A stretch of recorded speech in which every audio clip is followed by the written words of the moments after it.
Hello friends, welcome back to my channel Padma Suresh kitchen. నేను రోజు చేసే కొన్ని ముఖ్యమైన పనుల గురించి మీకు షేర్ చేస్తాను. చూడండి, ఇంటి ముందు అందంగా ఇలా ముగ్గు వేసుకోవడం నాకు చాలా ఇష్టం. చాలా హ్యాపీగా ఉంటుంది మనసుకి. అలాగే రోజు ఉదయాన్నే ఖచ్చితంగా ఈ 4 మాత్రం చేయాలండి. ఒకటి రాగి జావా, టీ పెట్టడం, కషాయం కాసుకోవడం, తర్వాత ఇలా దోశ పిండిని రుబ్బి పెట్టుకుంటాను ఫ్రిడ్జ్లో. 10 రోజులైనా ఏం పాడవదండి ఉప్పు కలుపుకుండా. కావలసిన పిండి వరకు ఉప్పు కలుపుకుంటాను. నెక్స్ట్ ఇలా టెంపుల్స్కి వెళ్తాను.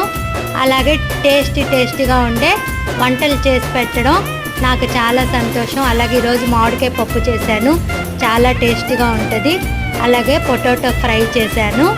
అలాగే ఈరోజు మా అమ్మాయి ఊరి నుంచి వచ్చిందని వడలు, పెరుగు వడ చేశాను. ఈ ఫుల్ రెసిపీస్ నా వీడియోలో అప్లోడ్ చేస్తాను, చూడండి.